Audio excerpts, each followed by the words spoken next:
Shalom, Mishpachat Cohen. Comment ça va? Mortier. Toda Rabba. Je suis content de te revoir. Baruch Hashem. Ouais, avec le travail, c'est un peu compliqué. Je me doute. En tout cas, voilà. Mais Baruchim Abayim, Baruch Hashem, à ceux qui. Je vois que ce cours, Baruch Hashem, il y a des assidus. Alors, c'est bien. Alors, d'abord, pour commencer sur la parashat Beshalach, un petit point. Vetetsena Anashim Achre Miriam. On a toujours l'opportunité, quand on a l'opportunité, on a l'occasion de redonner justement ces lettres de noblesse à nos femmes, nos aïeules et nos épouses et nos mères, parce que justement, grâce à Rav Winer, il met en évidence quelque chose de très intéressant. Yesh lishol madoua dafka Miriam achot Moshe ve Aaron lakra et atof beyada. Il faut avoir en tête, c'est un sujet à part entière, il faut avoir en tête la grandeur de Myriam qui avait préparé des tambourins en plein milieu de la débâcle égyptienne et rempli de émouna et rempli de confiance envers Akadosh Baruch Hu, à la fois un peu avant avec la naissance de Moshe, puis par la suite à préparer des tambourins parce que la sortie, parce que la délivrance approche, et les femmes vont suivre clairement Myriam. À cette question, justement, pourquoi est-ce que les femmes ont suivi comme ça Myriam avec des tambourins, pendant qu'au bout du compte, eh bien, le peuple était a priori en relation avec Moshe Rabbeinu. Nous explique le Khatam Sofer, Ine, Ba'anashim Ketiv, Veyaminu Be'Hashem ou Be'Moshe Avdo. On parle des hommes qui ont eu confiance envers Akadosh Baruch Hu et par la même confiance envers Moshe, son serviteur. Et Minou,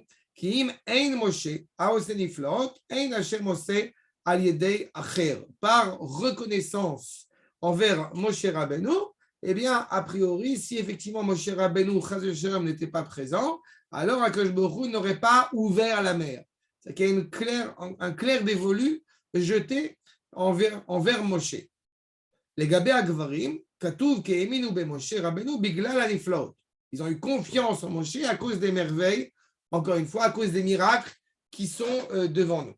La reine, d'un côté, il y a quelque chose de très positif là-dessus, c'est évidemment l'admiration sans borne qu'on voue à Moshe, mais d'un autre côté, c'est-à-dire qu'au moindre problème, eh bien, aux moindres difficultés, eh bien, on se retrouve au bout du compte en perdition. La reine, Moshe Rabbeinu, et Achere Matan Torah Amrou, Kizé Moshe Haïs, Lo Yadanu Me'ayalo. Évidemment, controverse avec nos maîtres de savoir si il s'agissait réellement de Ham Israël ou du Evrav, ceux qui se sont joints à Moshe. En tous les cas, il est certain aux yeux de tous que si les femmes n'ont pas participé à la faute du veau d'or, les hommes, eh bien, on en est moins persuadés.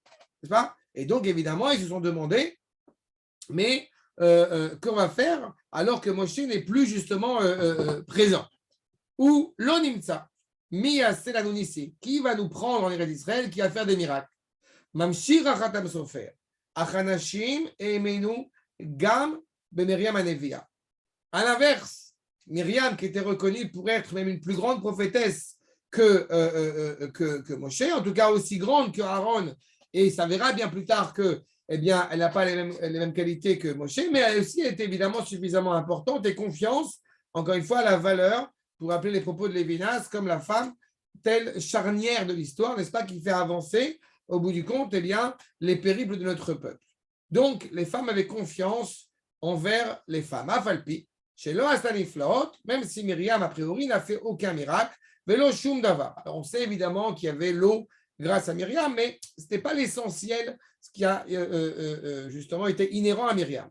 Anashim, les femmes, et Eminu be Myriam Anevia, l'amorot, chez Loasta Afnes, et Eminu, qui amra Dvarim Nechonim. Elle a d'abord et avant tout, en dépit de toutes les épreuves, en dépit de tous les obstacles, il faut toujours avoir en tête que Myriam, elle porte son nom en relation avec l'extrême amertume de l'esclavage. N'est-ce pas? Myriam, il a chanté Merirut, avec l'extrême amertume de l'esclavage en Égypte, et elle ne perd pas espoir, encore une fois, vers cette finalité. Et elle a su insuffler ça, puisqu'elle a fait en Égypte même déjà ce qu'on appelle des Chougebaï du Machon Meir, chez chacune des maisons hébraïques égyptiennes.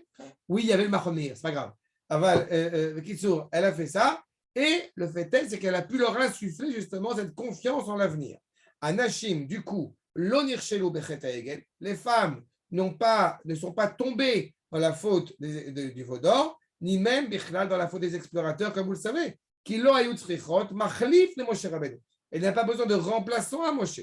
Alken be'egel lo nitratsu anashim. Les femmes ne se sont pas laissées justement tenter par la volonté d'amener des bijoux, n'est-ce pas, pour faire le veau d'or. Qui amrou im ein Moshe yesh nevim acherim. Dans une confiance comme ça, plus dans la destinée de notre histoire, en dépit de toutes les épreuves, que envers une personne. Et là, zu madriga gavoa yoter. C'est une dimension supérieure. La mine qu'ils ont émettent.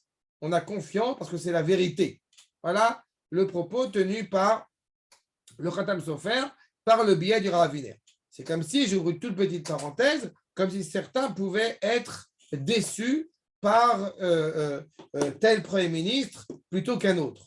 D'accord? Ou je ne sais pas, par exemple, en pensant que ça y est, qu'à Dieu ne plaise, c'est la fin du peuple juif parce que certains abrutis veulent absolument changer les modalités de cache-route et les modalités de conversion. Évidemment, ils se fourrent un doigt dans l'œil, puisque nous savons pertinemment que rien ne peut arrêter, encore une fois, c'est irréversible, le processus de la délivrance de notre peuple. Mais malheureusement, des épreuves, des obstacles peuvent, en tout cas, essayer d'attarder ce qui est inévitable, évidemment, dans l'avènement de notre peuple sur sa terre. D'accord? Je vais faire la parenthèse et on touche Bezrat Hashem, un sujet qui, je pense, est très important, grâce, je répète, à la famille Vaclin qui m'a soumis cette question aujourd'hui, dans ce rapport, justement, des hommes avec les femmes. Alors, évidemment, quand on se remémore cette problématique, on se remémore automatiquement, eh bien, la Mishnah dans la Masechet Avot qu'on va essayer d'évoquer ensemble. Alors, je répète bien, quand je parle des hommes avec les femmes, je parle de deux dimensions. La première dimension, le rapport d'un homme à l'égard de sa femme, et on parle évidemment de la parole, et le deuxième, d'un homme par rapport à d'autres femmes que sa femme, ou une femme par rapport à d'autres hommes que son mari. D'accord? Et je pense que à partir du moment où on est, à partir du moment où nous avons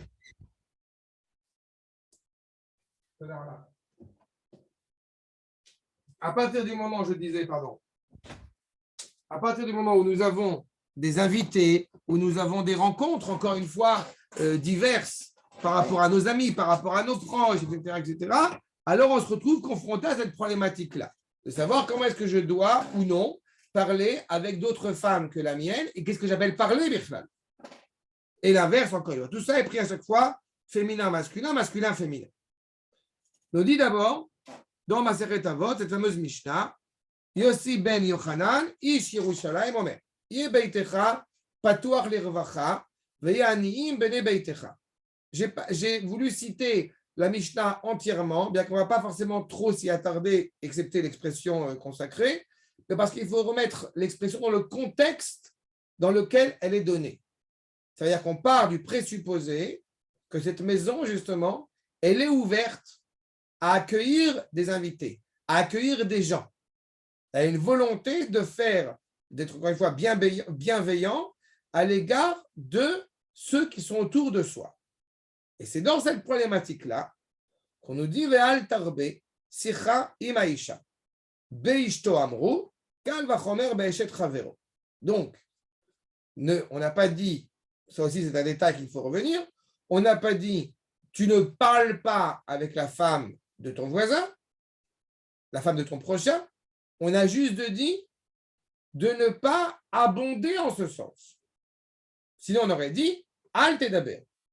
Mais on n'a pas dit al tedaber, on a dit al tarbe. Donc on va comprendre ce que ça veut dire. Deuxième problématique, qu'est-ce que c'est la sikha? On a plusieurs termes pour parler encore une fois d'un rapport de dialogue entre un homme et son prochain. Que signifie le sens exact de sikha et surtout comment ça va se traduire concrètement? Et on parle de ce rapport avec sa femme, d'autant plus avec la femme de son voisin. Mikan amru chachamim kol zman she'adam marbe sikha im ha'isha. Donc plus on va abonder en ce sens, ha'isha, c'est pas écrit une femme avec la femme, gorem ra'a le'atzmo, au bout du compte, il se fait du mal, ou botel ou boutal medivre Torah, mais sofo yoresh geina. Donc là, on voit bien effectivement 3 stades. Premier, on se fait du mal. 2, on s'annule des paroles de Torah.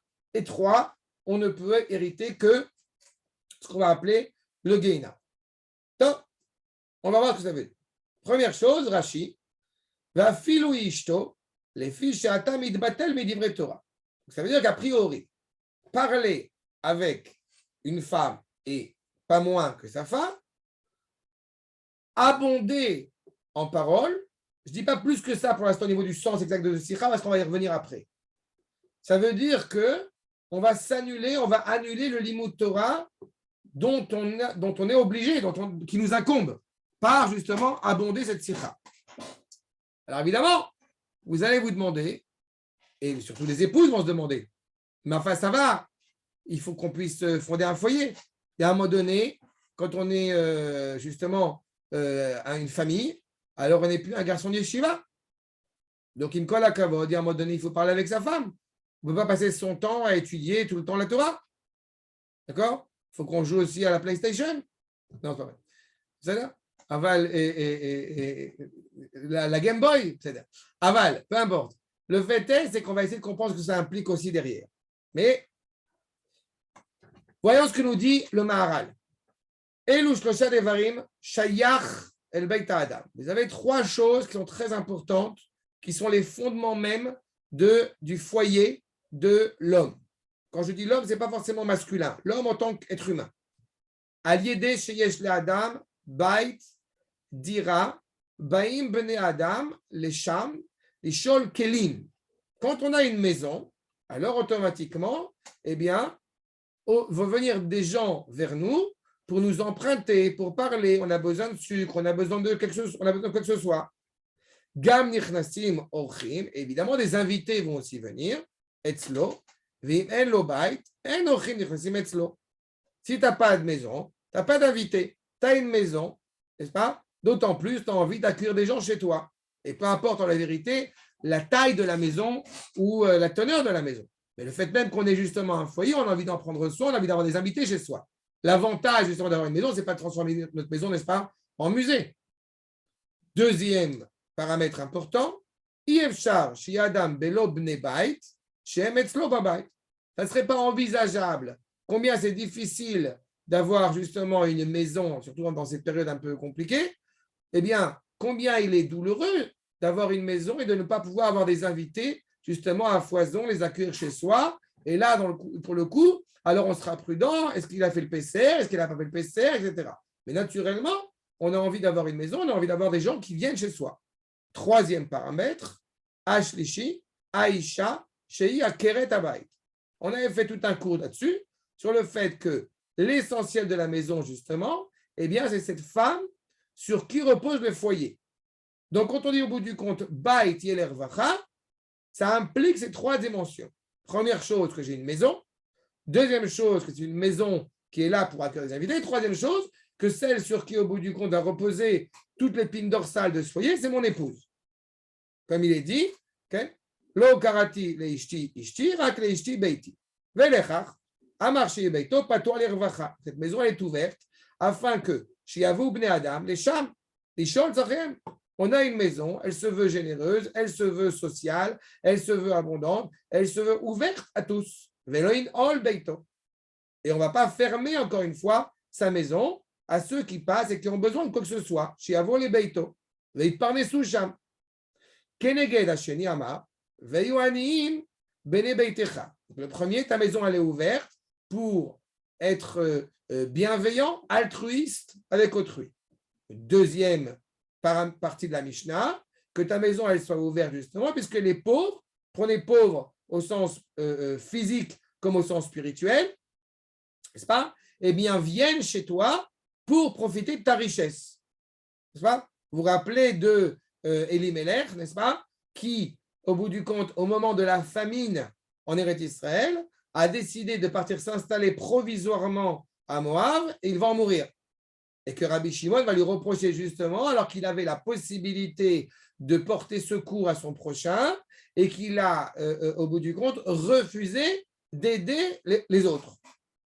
À la fois financièrement parce que c'était un juge, donc il était riche, et à la fois spirituellement parce qu'il a la possibilité d'enseigner la Torah, il ne l'a pas fait, a refusé à le faire. Donc dans ces deux paramètres, justement, face à ça, on a la maison du Tana du Av Beddin, Rabbi Yossé, qui justement a sa maison ouverte à tous. Shiyu Anaim, Ta'anim, Tamid Bebeito. Achiyu Anaim, Bnei Beito. Obezeit Parnesu, Mimenu Bechavod. Encore une fois, ils vont pouvoir subvenir à leurs besoins. Et enfin, celui qui nous intéresse le plus, Atikun Ashlishi, I Aisha. Shama al yerbe sicha im Aisha. En disant justement, puisque ta maison c'est ta femme, comme je dis l'épine dorsale, donc tu ne vas pas œuvrer, tu ne vas pas abonder de sicha. Sheim irtse shei beito bait kadosh, karaoui al yerbe sicha im Aisha. En prétextant que si tu veux que ta maison elle soit animée par la sainteté, alors tu ne peux pas trop, justement, parler avec ta femme. Pourquoi? A priori, on l'a discuté tout à l'heure. Ça va t'engager à t'annuler par rapport au Limud Torah. Beishto amrou kal vachomer eshet chavero. Tov, ki bevadai ma shamrou al tarbe sicha im Aisha, al ishto amrou, sharibav letaken el beito shel adam. On part du postulat qu'on doit être animé par la Torah. Je vous ai livré parmi les enseignements qu'on va voir ensemble que des choses qui sont, comment dirais-je, qui rentrent dans un axe qui va nous importer. C'est-à-dire qu'il y a des réalités qui sont parfois même beaucoup plus complexes que nos Chachamim nous amènent. Par exemple, dans la volonté de faire du bien autour de toi, alors n'écoute pas trop ta femme. Et plein de choses comme ça. Je n'ai pas voulu trop entrer là-dedans. J'ai voulu prendre l'axe, encore une fois, de la pudeur dans mon rapport à une autre femme que ma femme. En tous les cas, il nous dit clairement que, justement, puisque toute la maison, elle tient sur ta femme, donc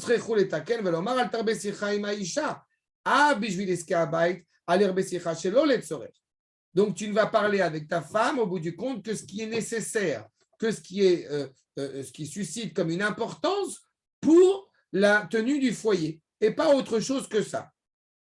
Mais c'est très aléatoire, c'est pas encore perceptable, c'est pas encore malléable, c'est pas encore palpable. Qu'est-ce que ça veut dire? Si je me contente pour l'instant dans ce qui relève du dialogue que j'entretiens avec ma femme, à partir de quand est-ce nécessaire? À partir de quand ce n'est pas nécessaire? Continuons. Kalvachomer, imeshet ravero. Top, on comprend. Ce qui, au bout du compte, dans ce cas-là, si c'était uniquement ce qui est nécessaire à la maison, la couleur des rideaux et je ne sais pas quoi d'autre, dans ce cas-là, je ne vais pas en parler avec la femme de mon voisin. Beishet ravero, kalvachomer, jet ravero. Amar besicha im Aisha, voilà la première problématique. Notez venim sharacha metziut sheu chaser. Si au bout du compte, tu parles beaucoup avec une femme, alors automatiquement, il y a une sorte de dichotomie qui s'installe. À savoir, ça c'est dans la langue du Maharal, il faut l'avoir en tête. Vous avez deux termes. Vous avez chomri et chomrani. Chomri et gashmi. C'est-à-dire que vous avez une réalité matérielle et une réalité matérialiste. La femme a une grande capacité, à savoir d'humaniser les choses. La capacité, au bout du compte, à former un idéal. Sauf que il faut défricher la réalité. D'un côté, il y a un idéal, on est en train de mettre en place une conception. D'un autre côté, il faut combattre et défricher cette réalité. Si au bout du compte, l'homme écoute trop sa femme, qui vit dans cet idéal, qui arrive à conceptualiser un idéal, mais que le défrichement, que le combat, que l'élévation spirituelle n'est pas mise en place, alors ça peut s'avérer, va nous dire le Maharal, très dangereux. À l'inverse, si on passe son temps uniquement à défricher et à combattre les réalités qui sont autour de nous sans être attaché à un idéal spirituel, alors on peut devenir au bout du compte, eh bien, j'ai envie de dire, un soldat dénué d'humanité. Donc, les deux sont nécessaires. Mais c'est pour ça que le Rav nous dit Kasher Adam unimshach achara isha, shedavek bo haeder, she'en yoter ra min haeder. Il n'y a pas pire qu'au bout du compte, que l'absence dans la réalité du monde dans lequel nous vivons. Mais d'abord, il doit. Comme je vous l'ai dit dans d'autres mots, c'est la problématique qui est posée. Ça veut dire, et on va y revenir là-dessus, il y a une sensibilité chez une femme. Une sensibilité qui diffère de la sensibilité de l'homme. Donc, la femme, naturellement, eh bien, dans sa manière d'être, va créer un rapprochement avec, au bout du compte, l'homme qui, lui, est sur le terrain, entre guillemets, et dans le combat. Alors, de prime abord, il est évident que ce rapprochement-là entre une femme mariée et un homme marié avec une autre femme, vous comprendrez et vous conviendrez qu'il est dangereux. Mais comme j'ai dit, elle est où la limite? On n'a pas encore établi exactement la nuance qu'il va falloir essayer de comprendre. Regardez la suite.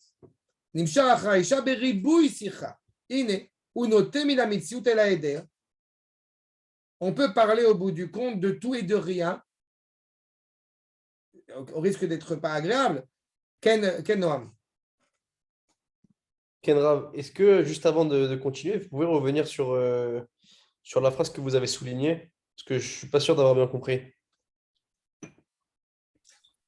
J'ai dit simplement, sur ça tu parles, notez Ouais. Ouais. Je reprends.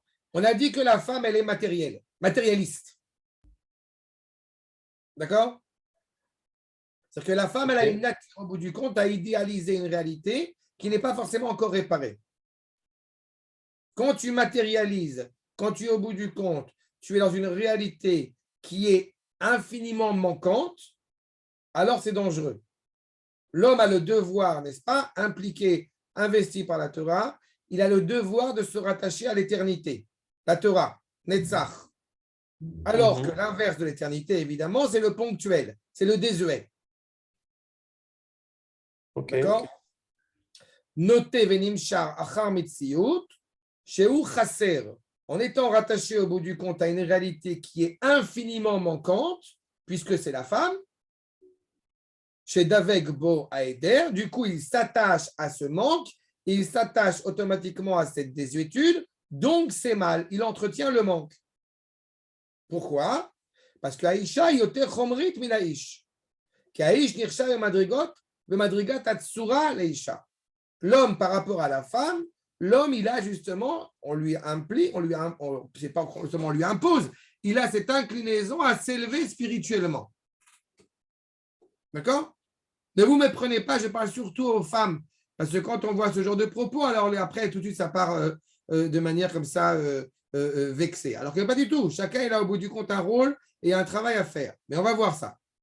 Kacher Adam nimshar achar Aïcha, chez Davek Bo Aeder, chez En Yoter Ra min Aeder, parce qu'encore une fois, il ne faut pas oublier que chez le Maharal notamment, il rappelle la différence entre la mort, Mavet et Eder. La mort, ce n'est pas le plus grave. Le plus grave, c'est de disparaître. Le Eder, c'est ça, c'est la disparition totale. Tant que le monde n'est pas réparé, tant que le monde n'est pas accompli, alors idéaliser ce monde est un problème. C'est pour ça que la femme, de manière générale, va apparaître comme justement faible à l'égard de ce monde, parce que c'est un monde, comme il le répète, un monde de guerre, un monde de combat. C'est pas? La femme, vous vous rappelez, la femme chez Asani Kirtsono, la femme a été façonnée avec l'exacte volonté d'Akadosh Baruch Hu. Rares sont ceux qui peuvent prétendre justement à ce qu'il n'y ait pas de distorsion entre la manière dont le Créateur a voulu les créer et le résultat final. Ce qui n'est pas le cas chez la femme. Ce n'est pas chez Asani Kirtsono. Même l'arbre, quand il est façonné, au bout du compte, il devait être arbre fruit et il est arbre qui donne fruit. La femme, elle a ce privilège-là. Seulement, dans le monde dans lequel nous vivons, Nachon, tout à fait. Justement, Ishmaël, il croit qu'il vit au présent et bon, c'est toute son erreur. Justement. Archa, ve'enze pritout baisha ine. Enze pritout baisha atzmaklal. Ce n'est pas du tout méprisant, ce n'est pas du tout pour affaiblir ce que représente la femme. Rak, on se rappelle que chez le Maharal, Rak, c'est Ella, qui davarze mashe adam yored madrigato liot nimsha achar haisha beribui sicha. Seulement l'homme va descendre de son statut. Mais aussi, il faut qu'il s'affirme et il faut qu'il s'annonce dignement en tant qu'homme, n'est-ce pas? À Gever, Gover et Titzro. La capacité justement à supplanter son instinct. Donc, s'il œuvre, il abonde, plus que œuvre, abonde dans ses conversations avec une femme, cela peut l'amener justement, encore une fois, à des terrains glissants. D'abord, sa propre femme, parce qu'on voit que justement, ça peut l'amener à annuler justement ce qu'il a à faire, d'autant plus une autre femme, parce que justement, ça va l'amener à des conversations dérangeantes, d'une manière ou d'une autre.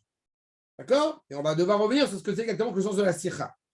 Il n'empêche, unote minamitziut et la eder. Mais d'avoir zé, chisaron vera elav, ce qui sera mauvais pour lui. Parce qu'au bout du compte, eh bien, il va perdre de la valeur qu'on attend de lui. Noté adam ima'alato, ou ma'alata zachar, achar davar sheu chaser ba'erech ma'alato. L'homme doit s'affirmer, doit se reconnaître comme homme et la femme comme telle. Ou bishvilze, lo itna le ma'et avata ish leisha. Et c'est pour ça qu'il est fondamental d'avoir cette ambivalence. D'un côté, de parler arbot sicha, d'un autre côté, de ne surtout pas perdre le respect exact et l'amour authentique qu'un homme doit avoir pour sa femme. Devada yesh leov leishto kegufo umise eino medaber klal. C'est même pas de ça qu'on parle. Quand on parle justement de parler, ce n'est pas manquer de respect à sa femme, bien au contraire. Ou de ne pas parler, ce n'est pas manquer de respect à sa femme, au contraire.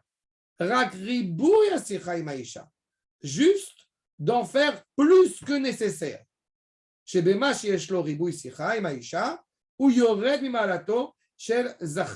Donc il descend au bout du compte de sa qualité. Et il s'attache encore une fois à la matérialité. Et donc du coup, évidemment, il va en souffrir. Je voudrais ajouter un point supplémentaire qui est aussi vrai et important en tant que parent. Je me rappelle qu'une fois, un adolescent de 14-15 ans m'a demandé pourquoi c'est un problème de parler avec une meuf. Et je lui ai dit la réponse suivante. Tu es d'accord avec moi que tu ne t'es pas posé cette question il y a 3 ans? Ça veut dire qu'il s'est produit quelque chose d'assez intéressant. C'est que à l'âge de 10 ans, 11 ans, on n'a pas trop envie, quand on a grandi dans un environnement qui se veut propice à la Gdoucha, on n'a pas très envie de parler avec une fille. Puis soudain, à 13, 14, 15, 16, 17, eh bien, on découvre que c'est très sympathique de parler avec une fille.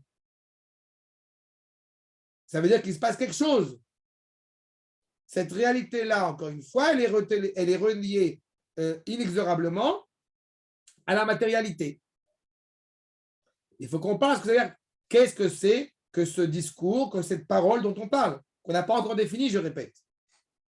Pour l'instant, ça laisse entre de dire qu'au bout du compte, si eh bien, une femme me dit bonjour, je ne dois surtout pas lui répondre. Je dois prendre le chapeau et baisser les yeux et baisser la tête. A priori. On va voir.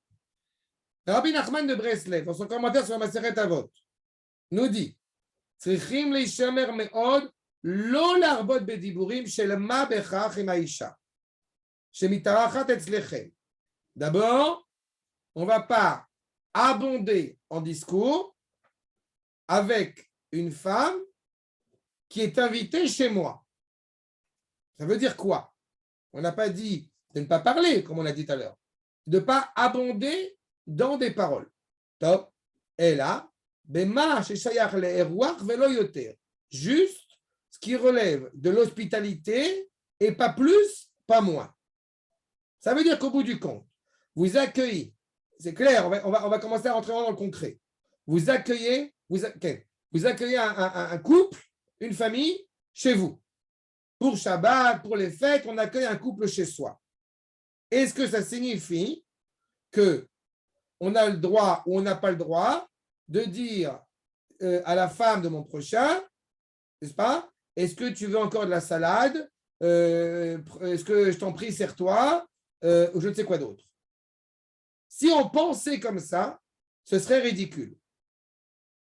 D'un autre côté, je vous pose la question, est-ce qu'il serait envisageable que vous serviez du vin à la femme de votre voisin? Est-ce que vous comprenez la problématique? C'est une question, hein, Rabotaï. Youssef, qu'est-ce que tu en penses? Bah, je pense que servir du vin, c'est quand même un peu problématique, mais demander si, voilà, si tout se passe bien, ils ont tout reçu ou quoi. Je pense que oui, c'est ce que Laura vient d'expliquer, quoi. Exactement. Ça fait partie. Servir du vin, on sait pertinemment ce qui peut se faire avec le vin. Le vin est là pour approcher les cœurs. Donc, par conséquent, il ne sera pas envisageable que, eh bien, vous rapprochiez votre cœur de Messaouda. Kenoam. Mais Rav, je pense, il y a une différence à faire quand même, non? Si on est à table, on sert le vin à tout le monde. Par exemple, il y a 3 couples. Non, il y a 3 couples à la maison, je commence à servir à ma femme. Je propose pas aux autres. Je donne la bouteille au mari qui sert sa femme, genre? Exactement. Ok. Autre exemple. Encore une fois, c'est un exemple très concret que je vous prends exprès. Vous êtes invité chez quelqu'un et la femme a fait un super couscous. Officiellement, pas aussi bon que celui de votre femme, etc. Pas aussi bon que celui de votre mère et pas aussi bon que celui de votre femme. Officiellement. Officieusement, la tuerie. Alors, tout de suite, on a envie de s'empresser et de dire à la femme, à la maîtresse de maison, ouah, ton couscous, il est super bon. Alors, on peut ou on ne peut pas? On attend que le mari lui dise, ensuite on peut lui dire. S'il était vraiment bon le couscous, non. J'ai bien aimé la réponse de dire on attend que le mari lui dise, après on lui dit, mais je suis même plus tendancieux que ça. Mon objectif en voulant complimenter la maîtresse de maison, On complimente le mari, qu'on lui dise sa Exactement. femme, elle a fait un bon. Exactement. Mon objectif, c'est de renforcer le lien entre la femme et son mari, pas entre la femme et moi. Et c'est C'est ça grave, que- Pardon c'est grave vexant pour la femme de dire à son mari ton couscous il est excellent alors qu'il n'a rien fait. Non, c'est pas vexant parce que tu es encore plus vexant pour ta femme. Ouais, mais La problématique, c'est que tu es en train de renforcer le lien avec cette maîtresse de maison et tu laisses entendre, encore une fois, c'est une leçon que j'ai bien pris aussi en valeur, tu laisses entendre que ta femme, au bout du compte, elle ne sait pas faire la cuisine. Même si tu ne le penses pas, crois-moi, elle l'a entendu. Non, mais Rav, Rav, on Rav, dit pas que. je crois qu'il y a une incompréhension, Rav. Ouais, exactement. C'est pas qu'on doit complimenter, c'est pas qu'on doit complimenter l'homme comme si lui il a bien cuisiné, mais on doit complimenter l'homme comme quoi sa femme elle a bien Ta femme a cuisiné. bien cuisiné. C'est ça que j'ai dit. C'est ça que j'ai dit. Ah, tu dois être heureux. Ta femme, elle fait super bien à manger. Ouais, mais il peut prendre ça comme après, comme si qu'on l'envie, non? Non, non, non. C'est tout à fait louable de complimenter la maison dans laquelle tu es. Et puis en plus, n'oubliez pas que le mari n'a rien fait. C'est pas vrai parce que Ishto est gouffo. Ça veut dire lui, il est pas heureux s'il lui dit toi, tu dois être heureux. Elle fait bien manger. Rav, si on regarde sa femme avec un petit clin d'œil et on dit au mari en face, on lui dit Eh, ta femme, elle fait bien à manger. Hein. Si tu C'est fais... peut-être le couscous. À qui tu fais le clin d'œil? À la femme?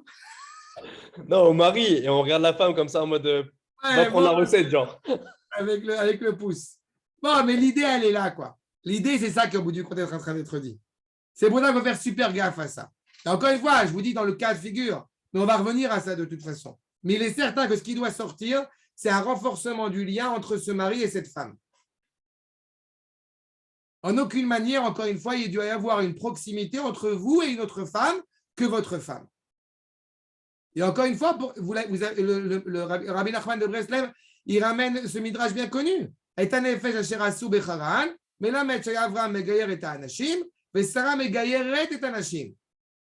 on connaît cette problématique. Cela implique, je vous rappelle, qu'enseigner la Torah à une femme, c'est un problème. Bichlal, étudier la Torah avec une femme, c'est un problème. À part sa femme. Mais je le rappellerai toujours, je l'ai souvent dit comme exemple. Quand j'étais jeune et beau et sympathique, pour draguer, on prenait un rote. C'est l'ambiance. Tu étais un rote dans la main, tu veux étudier? Allez. En gros, c'était alors, tu sors avec moi? Voilà. Bon, c'est ça. Parce que là, c'est justement permis. Parce que c'est le rapprochement de deux Neshamot. Ouvda que comme Mikol Sicha Shel Sichat Choulin, Vedvarim Shel Ma Bechar. C'est quoi le Bechar? Rabbi Nachman, il donne une référence. On sait que la Sichat Choulin, justement, est Talmidei Chachamim, on va y apprendre de ça. Chez Marbim Ledaber Maïsha, Aechash Tetsemizeh, Achakar Meriva. Il donne déjà un point supplémentaire qui va beaucoup faire rire. Pourquoi ce n'est pas la peine d'abonder en Sikha, donc avec ta femme et d'autant plus avec une autre femme? Parce que ça va se terminer en dispute. Donc ça ne sert à rien. Comme a dit Manitou, ça ne sert à rien de parler longtemps avec ta femme parce que de toute façon elle a raison. Donc tu es foutu. Veyoresh Geinom, c'est-à-dire qu'au bout du compte, ça va être l'enfer. Od Beola Mazé. Rabbi Nachman te dit, tu parles beaucoup avec ta femme, comme ça tu vas disputer, et comme ça tu vas voir ce que c'est que l'enfer dans ce monde. Parce que quand tu t'es disputé avec ta femme, croyez-moi, c'est l'enfer.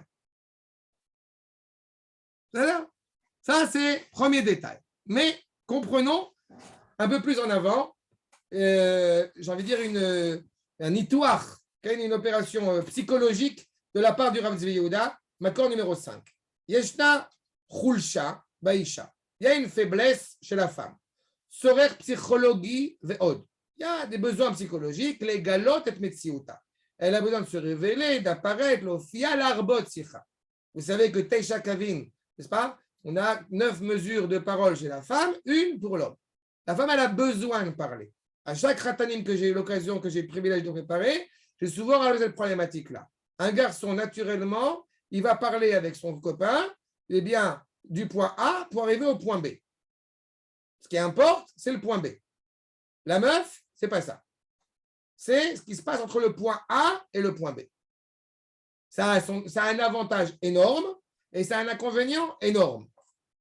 On ne parle pas pour ne rien dire, on parle pour transmettre de manière générale une information.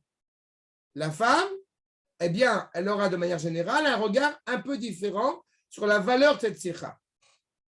Je ne sais plus si je vous l'avais rappelé, quand mes enfants étaient petits, qu'il fallait les habiller pour aller au GAN, alors l'objectif c'était de mettre le bras dans le manteau. Donc, ne me casse pas la tête, mets ton bras dans le manteau. Aval, ça se termine évidemment en hystérie. Alors que, grâce justement à la femme, eh bien, il y a une séance de psychologie gratuite entre l'enfant et sa mère qui lui raconte Torquédé qui met son bras sereinement dans le manteau, combien s'est passé sa journée, de quoi il a rêvé, qui sont ses copains, qui c'est sa ganénette, qui c'est sa prof, etc., etc. Donc les deux sont très importants. Seulement, Yachas, Ish, Veisha ou Tivi. Cette relation qui s'installe donc entre un homme et une femme est naturelle. Au Mikan, Ribouille, Issour Veter. Comme c'est naturel, comme ça a lieu d'être, puisque vous vous rappelez que quand Adam, n'est-ce pas, a été séparé entre femme et homme, au bout du compte, il voulait rencontrer sa femme panim el panim. On n'est plus dans une relation utilitariste, n'est-ce pas, pour rappeler les propos du Rav Soloveitchik dans Le Croyant solitaire, okay, mais on est dans la rencontre face à face, la volonté de se parler. Et comme c'est quelque chose qui est nécessaire, il faut malgré tout qu'il y ait un cadre bien précis. Zeirut nechona. Shelo litkarev yoter midai. De ne pas se rapprocher trop. Vous comprenez bien que œuvrer, encore une fois, en parole avec son épouse, par exemple, pendant la période de Nida, peut être un problème.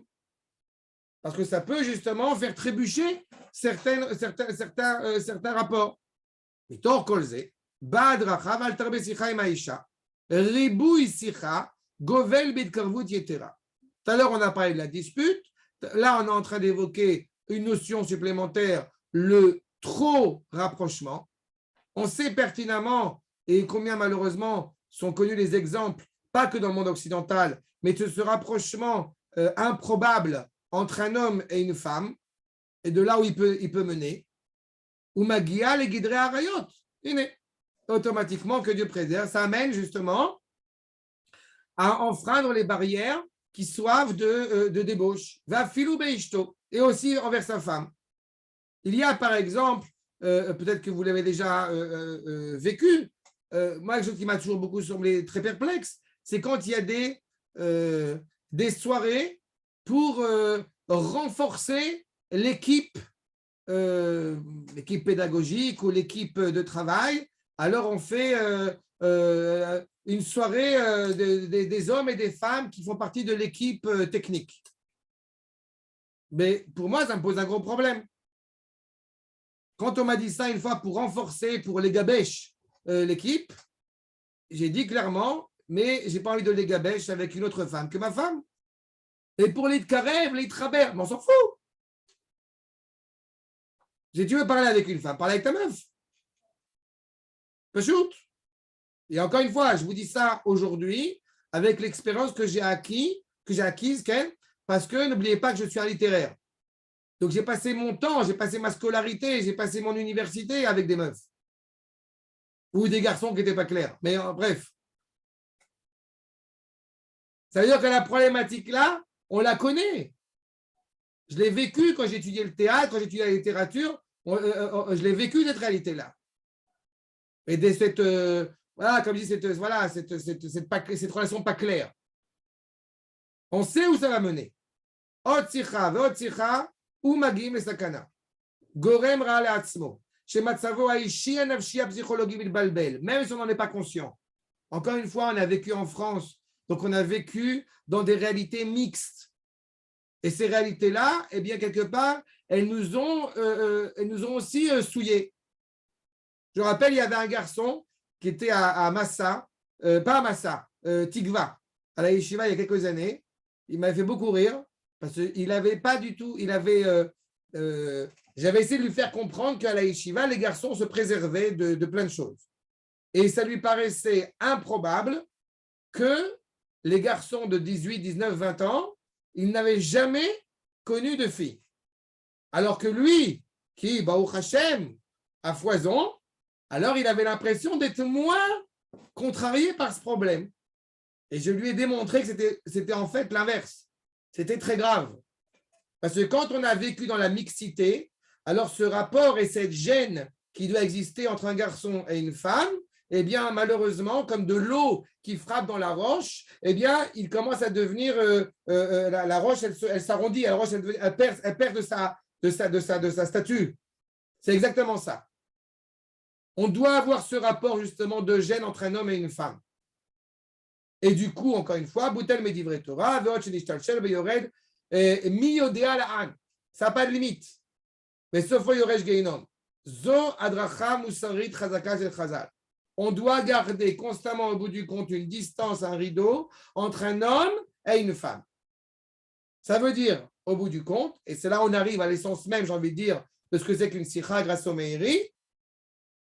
Et je pense qu'encore une fois, la nuance, c'est pas un hasard si c'est pas aussi tranché. Parce que c'est très aléatoire en fonction de la personne. Mais on va y revenir là-dessus. Regardez d'abord, s'il vous plaît, ce que nous dit le Meiri, accord numéro 6. Sur ce que c'est que la sikha. La sikha est munachat etzli, al dibour she'ein bo tzorech, ve'ikach moshorim tamid sikha betela. Ça veut dire quoi? Ça veut dire qu'au bout du compte, ce qu'on va appeler sikha, d'abord, c'est quelque chose qui doit relever uniquement de ce qui est nécessaire. C'est-à-dire que raconter une blague à une femme, eh bien, ça ne se fait pas. Ça veut dire et quand on parle avec sa femme, alors on dit d'Afka que c'est important d'avoir des sikhot betelot un petit peu avec sa femme. Ça s'appelle effectivement betela, donc a priori pas constructive, mais elle est nécessaire. Mais avec une autre femme que sa femme, il doit y avoir donc un rapport, encore une fois, technique, extérieur. Encore une fois, quand on invite des gens chez soi, l'idéal, encore une fois, l'idéal il est évolutif. Ça dépend de chacun dans sa capacité à être sensibilisé par rapport à ça. Mais quand on invite des gens chez soi, eh bien, ce qui devrait être naturel et une évidence, c'est que le garçon parle avec le mari et la femme parle avec la femme. Encore une fois, deux choses sensibles. On n'est pas en train, comme j'ai dit, est-ce que tu veux encore de la salade? Ça ne relève pas d'une discussion, encore une fois, sensible. Mais ça relève d'un rapprochement où il faut avoir justement ses limites. Regardez ce que nous dit, juste qui est souligné chez le Meiri. Yeshbo kedel ilmod mimenu, eze inyan omida o musar, ve'u etzli ma shaya derech meyiches al atzmo tamid. D'accord? C'est au bout du compte, on va devoir apprendre quelque chose une valeur morale dans ce comportement. Afilo bedivre Torah amar avdecha yassiach bechakecha. On pense à David Amelech qui justement parlait qu'il ne parlait pas pour ne rien dire. Chaque chose qu'il évoquait, justement, avait un sens, avait une valeur. Et dans son grande humilité, justement, eh bien, il a appelé ça sicha. Comme si au bout du compte, c'était quelque chose voilà, de quotidien, de constant. On n'est pas dans la connaissance, on est dans un comportement digne de ce nom. Je saute un petit peu quelques lignes parce que je pense que j'ai dit l'essentiel, mais vous comprenez que sur ce point, donc là où encore une fois c'est aléatoire, c'est en fonction de votre sensibilité à le fait d'être dans une société mixte, par exemple, aujourd'hui, et de vouloir absolument faire un événement, un mariage ou je ne sais quoi d'autre, automatiquement séparé de sa femme, n'a pas lieu d'être, encore une fois, aux yeux des maîtres chez qui j'ai étudié. Parce qu'on n'est pas, au bout du compte, dans l'idée de supprimer toute sikha possible, on est juste en train d'éviter d'avoir une sikha qui va, au bout du compte, eh bien, n'être pas dans un cadre bien précis. Vous devez parler avec une femme parce que vous avez besoin de régler un problème technique, alors on le règle. Mais il est clair que Azaïr al-Dibour she'en bo tzorer bedivre shalom, bedivre abaï kesefor hameoraot, encore une fois, dire bonjour c'est une chose, dire plus que ça c'est un problème. On ne souhaite pas, par exemple, à une femme refoua shlema. On ne donne pas justement de meshloach manot à une femme. On ne dit pas, il n'y a pas de nichum avelim envers une femme. Quand je dis envers une femme, c'est vrai aussi à l'inverse, d'homme pour une femme et de femme pour un homme. Pourquoi? Parce que tous ces éléments-là sont des éléments de rapprochement des cœurs. On ne souhaite pas. Il y a eu une histoire comme ça absolument rocambolesque il y a quelques années. Justement, je me rappelle que ça, quand on m'avait raconté, ça m'avait beaucoup fait rire, où quelqu'un avait jugé bon, alors que sa femme était à côté, eh bien, de complimenter la femme du Rav Avner sur sa robe, sur son kissui roche. Vous comprenez que ce genre de propos ne doit pas être tenu. D'accord? Tout cela, encore une fois, ça relève de cette sensibilité auquel il faut être atteint. Et donc, vous comprenez je passe directement au Rabbi Tzadok de Lublin, vous comprenez que l'essentiel n'est pas la quantité de la parole que vous allez tenir, mais de quelle qualité parle-t-on? Vous rencontrez une femme dans la rue, vous avez besoin de savoir au bout du compte où se trouve la rue, machin, ça ne s'appelle pas la sikha. On ne perd pas au bout du compte de ce derecheret sous prétexte qu'on ne veut pas les arbot sikha. Justement, c'est le minimum requis. Ça veut dire aussi que de dire merci, que de dire bonjour, je ne sais quoi d'autre. Ce n'est certainement pas interdit d'avoir le minimum justement de derecheret comme dans la Torah. Al tarbe sikha kenoda. Et la béchout, quelle est la qualité, encore une fois, de ce dialogue que tu vas entretenir avec cette femme? Sheye Begdusha, Betahara. D'accord? Est-ce que c'est clair sur ce point, Rabotai? Oui. Mais encore une fois, il est clair qu'on n'est jamais protégé à 100%. C'est pour ça qu'il se demande malgré tout une extrême prudence. Et c'est pour ça que je vous dis ça aussi, pas de manière aussi tranchée et claire, parce que c'est très aléatoire en fonction de la sensibilité de chacun. Il est possible qu'aujourd'hui, vous soyez plus sensible ou moins sensible par rapport à certains rapprochements, et que dans l'avenir, vous y soyez plus éveillé. Il est possible qu'encore une fois, et rien que dans notre petit groupe, il y a des gens qui véhiculent et qui viennent de bagages très divers. Encore une fois, entre quelqu'un qui fait rabbanout et quelqu'un qui est étudiant, etc., ce n'est pas forcément la même sensibilité. Mais il est certain que cela est demandé avec une extrême prudence. Et encore une fois, celui qui prétendrait être élevé spirituellement, par conséquent, il ne pourrait pas trébucher, vous êtes bien conscient que c'est un leurre. Nous dit le Rav, accord numéro 8, là, maintenant, katouf tarshitin, chez Mifnim et tarshitin, chez Bachutz, l'omar lecha, kol hamistakel be'etzba, le petit doigt. On connaît la grande sniout de Michal, n'est-ce pas? Qui avait les mains gantées. Ali Omar Adam, je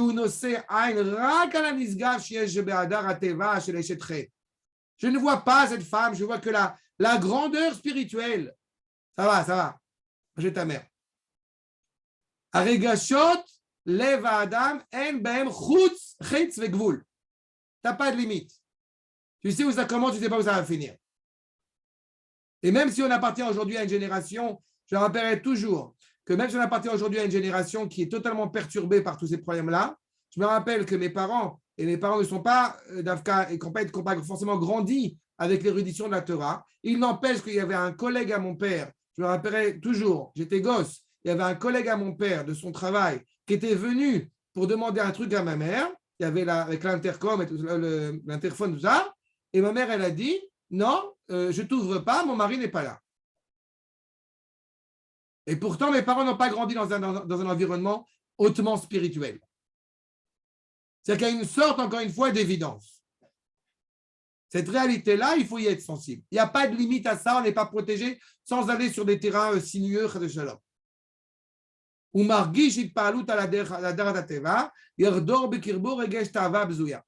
n'est jamais protégé. Et on en est à tel point aujourd'hui, vous savez, que le Rav préconise parfois même de prendre pas seulement du recul entre un homme et une femme, mais aussi entre deux garçons. À tel point, encore une fois, ces réalités doivent être toujours avec une certaine pudeur et une certaine, encore une fois, un écran, si je puis dire, brumeux entre nous et autrui. D'accord? Encore une fois, prendre soin des limites, des liens qu'on entretient avec quelqu'un. Achat, 7 points pour être concret, nous dit le Rav Aviner. Première chose. Tout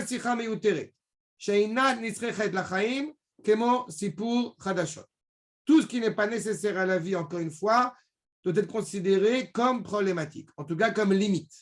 Deuxième point.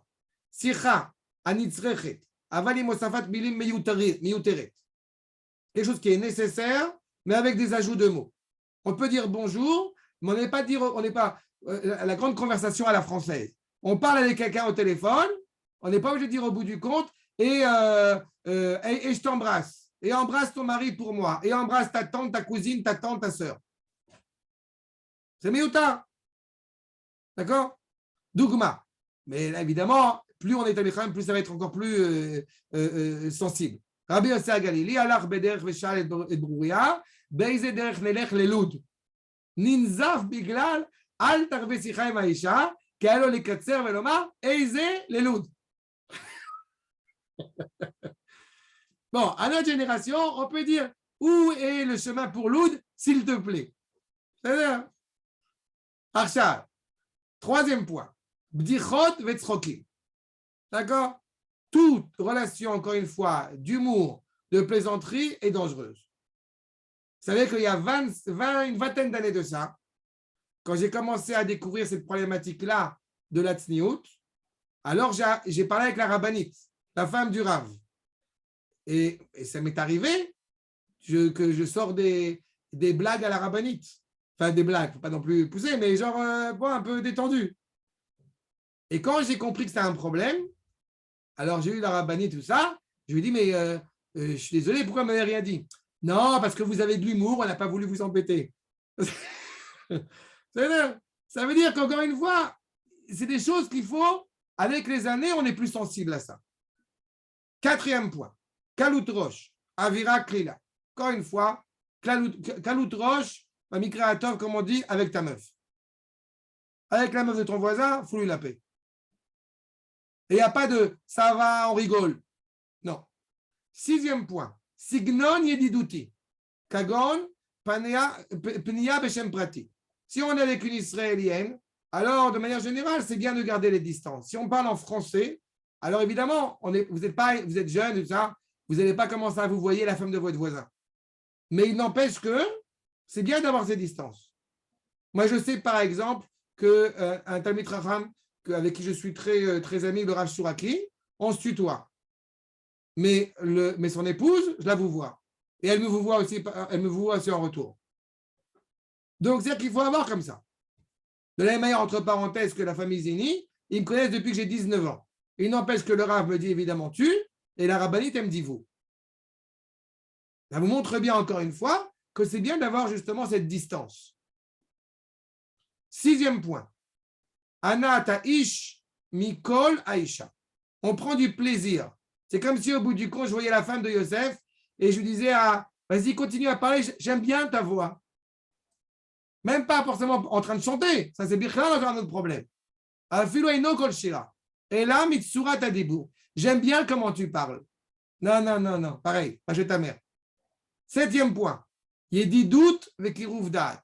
On est proche, on est sympa, on est content, etc. Non. Kagon machmaot obitui regashot. J'aime beaucoup comment est-ce que ta femme, elle fait son kissurosh. J'adore la robe de ta femme. Ah, c'est joli. Non, non, non, non.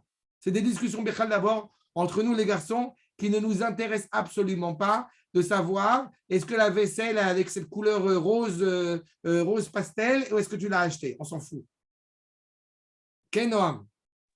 Dans le cadre des études, souvent, on ne sait pas si on peut, par exemple, des projets qu'on doit faire avec plusieurs personnes. Alors, c'est sûr que des fois, on peut faire avec des garçons, mais des fois, ça tombe qu'on doit faire avec des filles, par exemple, dans un groupe ou quoi. C'est problématique aussi, ce genre de situation? C'est problématique, mais s'il n'y a pas le choix, alors il faut le faire. Par contre, tu ne feras pas avec une seule fille. Ça, c'est un. Et deux, dans un endroit uniquement public. D'accord. Et quand je dis public, c'est bibliothèque, quoi. La Sifria, ok. Il y a du monde. Ou alors, chez toi, avec ta femme, qui est présente. Et la femme, et la shoot est faite aussi, genre? Si tu fais le projet, par exemple, que cette femme, elle vient chez toi, alors tu le fais, par exemple, mais avec ta femme qui est présente à la maison. C'est pas problématique qu'elle vienne chez soi? Si ta Elle femme, vient elle est chez nous? présente, ce n'est pas un problème. Oui, oui, Mais mais c'est avec. dans ce ouais, cadre-là. d'accord. Je veux dire, ou en public, ou dans ce cadre-là. Mais Mais c'est quoi en- le mieux, par exemple? S'il y en a un. C'est très aléatoire. Parce que si tu le fais en public, au bout du compte, et que tu es dans une salle où vous pouvez rigoler, détendu, etc., alors ça peut être un problème. C'est ça, parce que même dans une Sifria, en général, on a tendance à tous rigoler, enfin, surtout quand on est en groupe, genre. C'est pour ça que je te dis. S'il y a un groupe, c'est moins problématique. Parce Mais s'il y qu'après, a- souvent, moi, quand on est à la Sifria, alors, allez, on va tous manger, allez, on va tous ci, on va tous ça, quoi. C'est pour ça que je te dis. Ok. Bichlal, de manière générale, tu ne manges pas avec une autre meuf. Le Rav Feuerman, il a un jeu de mots qui m'a toujours beaucoup fait rire. Tu dis pas, tu proposes pas à la meuf, tu veux une baguette, parce qu'après, baguette. T'as compris? Voilà. Ok. J'ai mis fort. Non, tu rentres même pas là-dedans, Bichlal. Je sais que c'est très mixte, mais c'est un des problèmes. C'est ça? Achal, Shulchan Aruch, pour terminer ces 2 points. 1. Tzarich Adam litrachek me'anashim me'od me'od. Le me'od ici, évidemment, il est fondamental. Asur likrotz beyadav o beraglav velirmos be'enav le'echad me'arayot. Rien. Pas un jeu de mots, pas un clin d'œil, pas je ne sais quoi d'autre. Asur lisrok ima. Shulchan Aruch. Laquelle rosho kenegda o le'abid beyofia. Jamais, encore une fois, on regarde sa beauté, on fait facilité par rapport à ça. Et tout ce qu'on dit, évidemment, c'est, je répète, c'est à la fois femme pour homme que homme pour femme. Encore une fois, aucun regard sur tout ce qui peut sembler, comme j'ai dit, un écran brumeux entre un homme et une femme. Ça, c'est comme ça que ça doit être à la base. Et encore une fois, c'est a posteriori qu'on se trouve dans une situation, comme tu m'as décrit, Noam, en train de devoir étudier avec des femmes. D'accord? Et je termine, encore une fois, par justement ces quelques questions. Qu'est-ce qui se passe en ce qui concerne sa propre épouse? On a dit Beishto Amro. Tout ce qu'on a dit présentement, ça paraît clair par rapport à la femme de son voisin. Mais on a dit aussi d'Afka sa propre femme. Omna. Isbira Chazonish. Shebeshana Rishona le Nisuim. Shenitztavenu venaki yele beito shana. Yesh larbot ilkarvut alidei dibur. Tout ce qu'on a dit par rapport au rapprochement avec sa femme exclut la première année. La première année, il est fondamental d'énormément, et on a fait des cours là-dessus, il est fondamental de beaucoup se parler. C'est pour ça qu'un jeune couple qui se construit la première année, d'un point de vue idéal, il faut lui foutre la paix. Il n'a pas d'invité et il va chez personne. Pourquoi? Parce qu'il se construit. Alors, pas de manière aussi extrême, évidemment. Mais il y a quelque chose d'important dans la construction de ce couple qui se parle, qui se construit. Seulement, donc, a priori, à partir des années suivantes, on n'aurait plus besoin de se parler. Réponse, Uma Beshalim Abanot Lenisuim, et Shiv Gadol Echad. Gadol Echad, c'est le Rav Aviner. Benyanze, Kulanu Beshana Rishona Kol Chayin. Malheureusement ou heureusement, j'en sais rien, eh bien, on est, à notre génération, très longtemps à la première année de mariage. Du coup, on n'a pas suffisamment construit comme il faudrait la première année, donc on continue à construire la première année les années suivantes. Mais il est certain que ça demande malgré tout une extrême prudence. Encore une fois, il doit y avoir le sentiment que le couple, eh bien, au bout du compte, c'est une facette, c'est une pièce à deux facettes. Quand on est arrivé à cette dimension-là, alors il est évident qu'on n'a plus besoin de se parler. Ça ne veut pas dire qu'on a, encore une fois, une interdiction de se parler, mais ce n'est plus nécessaire pour se comprendre, parce qu'on se comprend. D'accord? Tu lèves l'œil, hop, elle t'a fait ton café. Non, ça, c'est pas vrai. C'est bon. D'accord? Vous avez compris l'idée? Rabotaï, des questions? Bien arabe. Ken, Bechavod. Alors, déjà, la première question, c'était sur la Mishnah. Il dit au botel mi divrei Torah vesofo yoresh geinam. Pourquoi il parle de divrei Torah? Quel est le rapport avec le fait pourquoi le fait de parler avec une femme trop, ça va l'empêcher d'étudier la Torah? Pourquoi, je sais pas, il dirait pas, par exemple, ça va lui causer des problèmes sur Shabbat, sur la cache? Pourquoi il parle d'Afka sur le Limud Torah?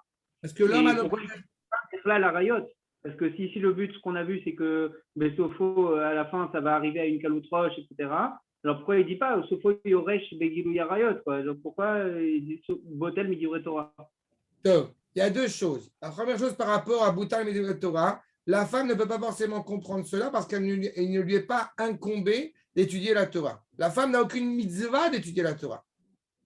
Donc elle ne comprend pas, comme elle était là par rapport à la chomriout, à la matérialité de la femme ne comprend pas forcément pourquoi est-ce que l'homme, au bout du compte, doit se consacrer l'essentiel de son temps à l'étude de la Torah.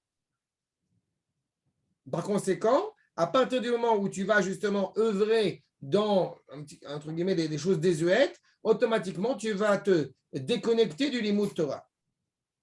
Il ne faut pas oublier que le Gehinom, c'est d'abord et avant tout l'endroit où on brûle tout ce qui relève de la Avodah Zarah. À partir du moment où tu t'écartes de ce pourquoi tu as été créé, à savoir, alors automatiquement, tu te rapproches du Gehinom. C'est là? C'est-à-dire. Et la deuxième question que j'avais, c'était sur la partie où on est marbé sira. Vous avez dit il faut que ça reste technique la plupart du temps et qu'il y a un petit arrose quand même de relation, on va dire uniquement avec ta propre femme. Voilà, avec sa propre femme, avec sa propre femme. Pourtant, aujourd'hui, j'ai l'impression, en tout cas, moi, c'est comme ça qu'on entend autour, et même dans nos propres couples, je pense que tout le monde pourrait se reconnaître, qu'un des premiers reproches que les femmes elles font à leur mari aujourd'hui, c'est que t'es trop technique, tu parles de ton travail, tu parles des enfants, et ça fait une semaine, on ne s'est quasiment pas parlé. Enfin, les femmes, j'ai l'impression qu'elles sont demandeuses, en tout cas un peu plus que les hommes, justement d'un rapport un peu plus chaleureux et d'éviter justement trop de dossiers techniques, quoi. Alors, il y a ce que les Chachamim nous disent, j'ai vu dans beaucoup de Chachamim qui nous disent, je n'ai pas voulu étendre là-dessus, mais qui vraiment disent clairement que tu ne racontes pas au bout du compte ce qui s'est passé à ton travail, des problèmes que tu as, de pourquoi il a dit comme ça, pour ne pas contrarier ton épouse. Aujourd'hui, on a deux problèmes. D'abord, avant ça, je rappelle juste un point que j'ai évoqué en fin du cours, sur le fait qu'il faut abonder en rapprochement et en sikha la première année du mariage. Étant donné qu'ils sont rares les gens qui vraiment ont fait une première année comme il se devait, donc automatiquement, eh bien, ce lien et cette proximité dans un couple se poursuit à travers les années. D'abord, ça répond à ta première demande. Pourquoi est-ce que d'Afka, on en a besoin aujourd'hui? On en a besoin parce que malheureusement, les réalités ne sont pas les plus dignes qu'elles devraient être. Et la deuxième problématique, c'est aussi parce que la réalité du monde dans lequel nous vivons aujourd'hui fait que l'épouse assume beaucoup plus de tâches qu'elle devrait assumer. C'est-à-dire que dans une réalité, moi j'avais entendu beaucoup parfois de nos aïeux qui ont vécu en Afrique du Nord, où les femmes, au bout du compte, elles étaient ensemble, elles nettoyaient le ménage de Pessah ensemble dans les communautés en Algérie, etc. Et elles avaient au bout du compte un rôle qui était le leur, et elles étaient respectées et honorées en cela, et ça posait aucun problème. Seulement aujourd'hui, la réalité fait par exemple qu'une femme est obligée de travailler. Donc, elle n'est plus seulement à la maison, ce qui est un travail évidemment déjà à la base énorme, mais elle est aussi en dehors de la maison. Et cette réalité-là, automatiquement, elle a changé la donne. Donc, il y a une évolution aussi des mœurs par rapport à cela. Mais il est certain qu'encore une fois, il faut essayer, justement, quand on parle de parler, comme on a dit, oui, d'abonder en paroles bienveillantes, d'abonder en choses, encore une fois, choisir les vers, choisir une nappe, choisir ce que tu veux avec son épouse, ça relève de la batala, mais c'est une batala qui est nécessaire à la construction du couple. C'est ça la nuance. Mais encore une fois, le rapprochement entre un homme et sa femme est une chose, le rapprochement entre un homme et une autre femme, c'est évidemment un autre problème, mais même le rapprochement entre un homme et sa femme devra être très prudent, surtout en période de nida.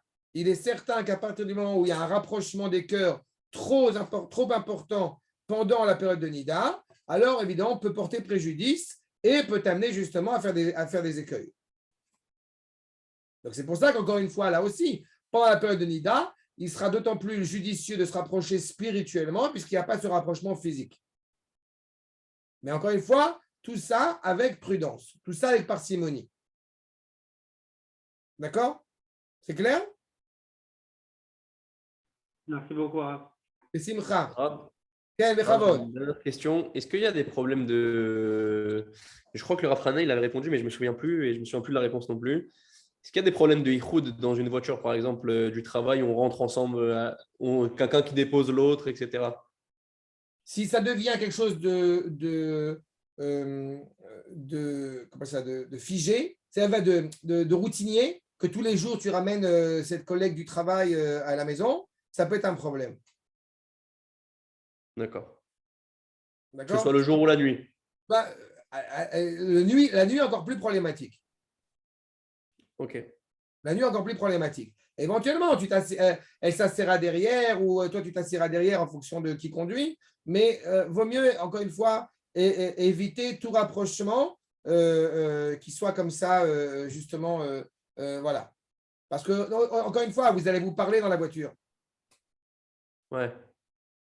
Et si tu parles de Rota Kodesh, tu as un problème. Et si tu parles au bout du compte de la couleur de la robe que tu as achetée pour ta femme, tu as aussi un problème. Ok, merci. Encore une fois, si c'est une fois, ça va. Si c'est un truc qui se fait maintenant toutes les semaines et tout ça, ça peut être un problème. D'accord? Voilà. Ken. C'est tout?